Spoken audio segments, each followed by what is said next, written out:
It's Natasha, pronounced Natasha. This is the third video in my Knockout Girl video series, and today I am wearing red because we are going to talk about red, and we're going to talk about Zara, and we're going to talk about Dan, and we're going to talk about all of it. But first, if you have not read this book, go and read it now because we're going to talk about spoilers. I will wait. Okay, now that you've read the book, let's talk. First of all, yes, I know everybody has told me red is like the fan favorite. People really liked his redemption arc, his character arc, how awesome he became. He was like this really great friend to literally everybody he met after I had already introduced him as the bully in Knockout Girl. So, We'll talk about a little bit about that, but let me talk about Zara and Dan too. Zara was a character that I had to introduce for this book. She's a dancer. She has this showcase coming up after the summer, and really this is her deal. This is her biggest thing, is that she wants to do dancing. She wants to do the showcase so that maybe somebody will actually take her on as a full-time dancer. And of course, her dance partner gets hurt. And I promise you guys, I don't hate hockey players, but he does get hurt playing like road hockey.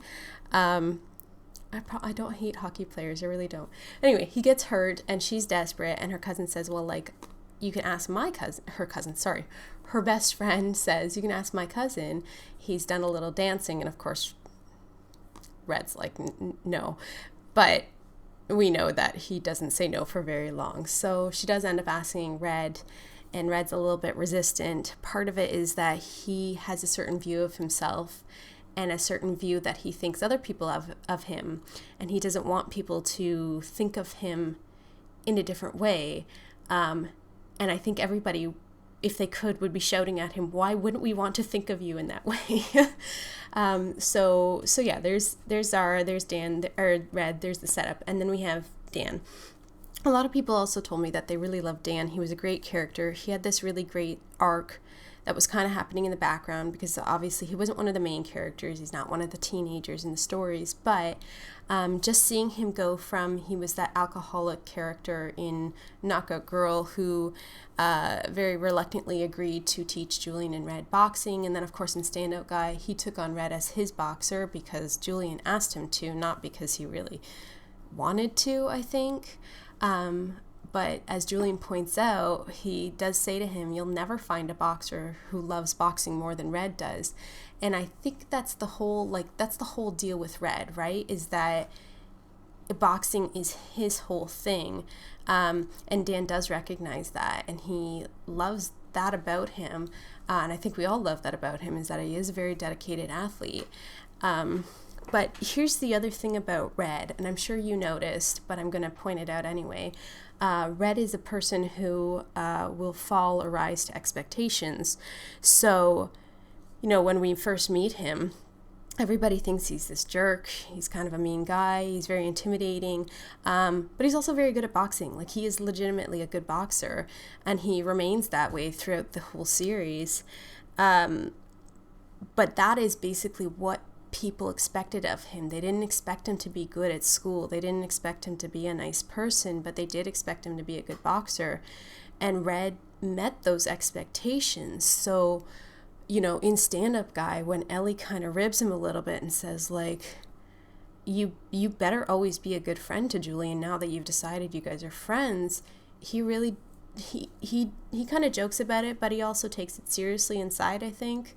And again, meeting those expectations to the point where he actually calls Julian his best friend in the B-Boy.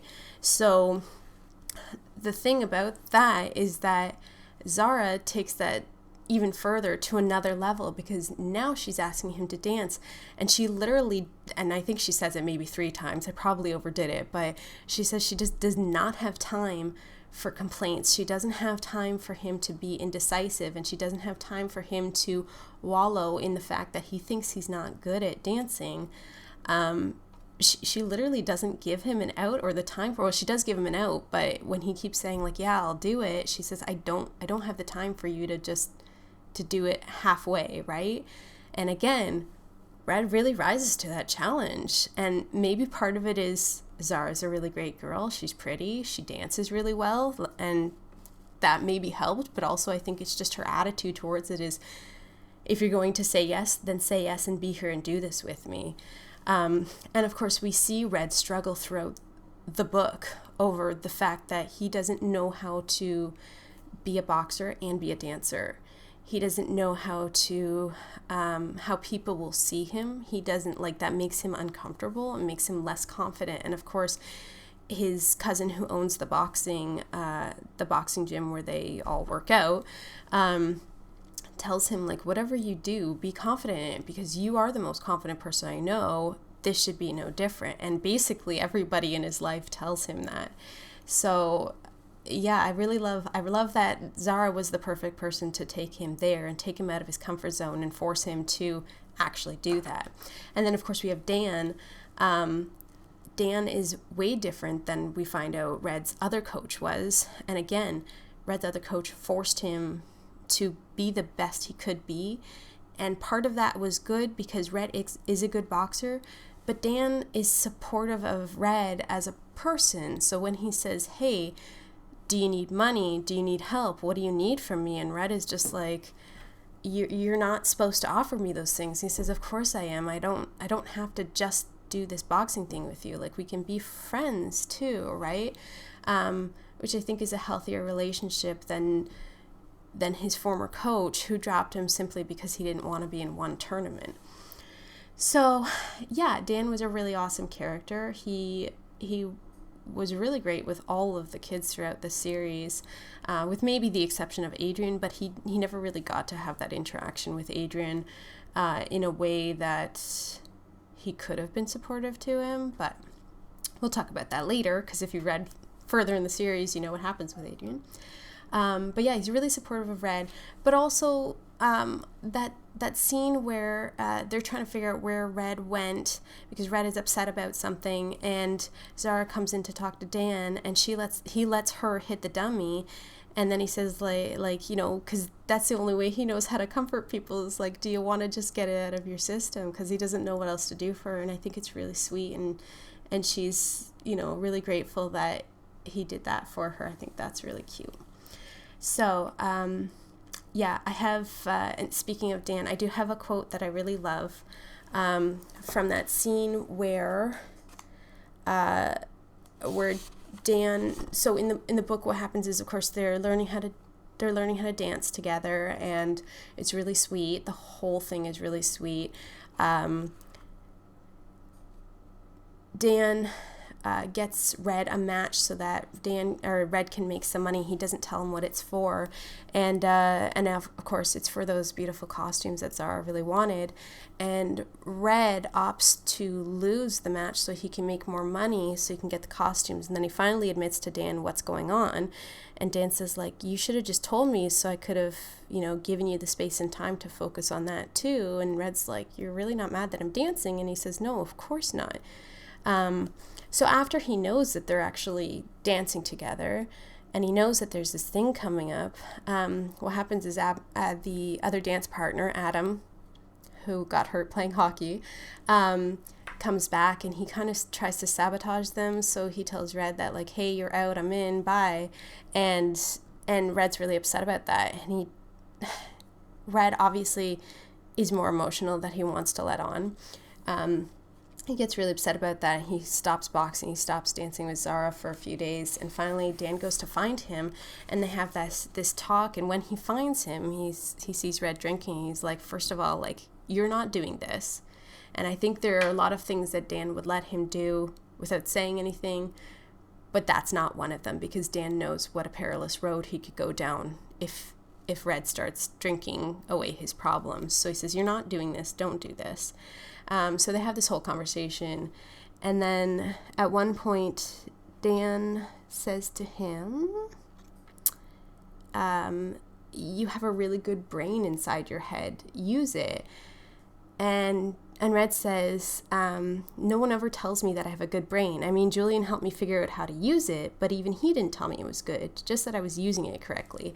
And I really like that quote, because I think Red finally realizes that, like, when people believe in him, again, rising to those expectations that people are setting out, and because Dan really believed in him, told him, you are a smart person. You don't have to be good at whatever Julian was good at. You are a smart person. Do something about that. And that is the thing that actually really meant something to Red, is that somebody believed in him in that way. And I love that whole scene. I love that part. And then of course he goes and finds Zara and he kisses her and he's like, hey, I'm sorry for being an idiot. So and then of course, as you know, because you read the book, they do their showcase. But before their showcase, Red goes and has this like mini tournament that he had set up with Dan, and he gets to fight the guy that, if you've read further in the series, there's this plays into another book as well, but he fights the guy that he actually lost to in the first place, and he doesn't want to lose again. And this other guy's coach tries to really push him into it, and Dan gets him to back off, but also Red says, there's no way, I want to win. And of course he does, and the other guy is mad at him and tries to get him to fight again. And there's this moment where, like, oh, Red totally could have done, we saw in Stand Up Guy, he punched Adrian and broke his nose and gave him 2 black eyes, but instead this time he just says, like, look, punch me, get it out of your system, I really have to be somewhere else, because he doesn't care about that. He doesn't, just care about fighting anymore. And I love that moment too. I think it's really great. So yeah, that was all of that. And of course we have this, we have Red and Julian, best friends, as they apparently call each other now, which is really sweet. We even see Red and Ellie together, and Ellie thinks it's really cute that they're, dancing together. And of course, like Zara says, she's the type of person that would ship the first 2 people that come into a room. So of course she thinks that there's something going on, and we know there is, obviously, because how could you not be in love with these 2 characters? But and then there's that scene in the middle of the book where Red begs Cherry to let them skate after hours so they can be alone, and then she actually, she acts like she's really reluctant. She doesn't want to let them, but she does, and then she actually teaches them some like dance moves, and it's really cute. And I think part of this, the reason I love this is because Cherry probably holds a grudge against Red, because she was friends with Julian, she liked Julian, and Red always bullied him, and she kind of has a hard time with that. But then she sees him in this other light when he does come to skate, and she sees him as this guy that is lovable, capable of loving and being loved, and that means something to her. And of course, if you read the next book in the series, you get to see that from her POV and what she thinks of that, but I'll talk about that later. So yeah, and then we have, like I said, it was a really sweet scene. I love that scene because, again, he did something for Zara that he didn't need to do that. That was totally like, he's already doing the dancing for her, but she really had wanted to try skating with him, and he did. He went for it. So I also have this other quote. It's from Zara, if you'll allow me. I know this video is getting a little bit long, but I know you guys love this book. So Zara totally calls him out on the fact that he's a really nice guy deep down inside. And so anyway, do you always do this kind of thing, I ask? He cocks an eyebrow at me. What kind of thing? Rescuing people, I say, sounding a tad more whimsical than I had meant. Making your friends' dreams come true. He shakes his head and says, I don't know what you're talking about. I stop and turn to him. Really, you don't know that helping me out with all this stuff, dancing with me, giving me a place to rehearse is making my dreams come true? You didn't know that you made Julian's dreams come true when you dropped out of that tournament? And let me guess what you did for Ellie. He shrugs. Well, I coached her during her final match in the tournament, but she didn't win. Oh, I say. Well, that's okay, though. He smiles down at me. I did help a little with her and Julian, though. I knew it, I say, laughing. You just like being a silent protector. So I love that she calls him out on that, because nobody else is going to do that. I mean, we all recognized it, and probably everybody else did, but she totally sees him in this different light. And maybe part of that is that she never knew him, as his former self, as his bully self. But he admits all this stuff to her. He tells her all about, you know, how he used to bully the guy he calls a best friend. He tells her about Adrian. He tells her about just generally not being a great person. And she says, but look at all this stuff you've done now. Look at what you're doing for me now. And of course he tries to shrug it off, but she's right. He really blossomed. And I know you guys loved it. Anyway, I love writing this book. I don't know if you know, I actually wrote it in 12 days during NaNoWriMo 2018. It was the first time in 6 years that I'd written about dancing, and I don't really know anything about dancing other than a few things here and there, but it was a lot of fun to write. I was really excited to write it, and that's why it didn't take me long at all. Editing took way longer than it did to actually write the book. So yeah, there's a little trivia for you. Most people know that already, though. So yeah, that was, I'm really glad you enjoyed it with me. If you read all the way up to the B-Boy, thank you. I know that, like I said, most people, after they had read Stand Up Guy, really loved Red, and they loved that he had his own book. And when they read it, they all said, like, he's the best character ever. They loved his redemption arc, and I loved it too. And I'm so glad that you guys have been with me for it. So thank you so much. Here's the book. If you hadn't read the book, why are you here? I just gave the whole thing away. I did. Anyway, yeah, thank you. I'll see you next time with a short novella, and we'll talk about Cherry.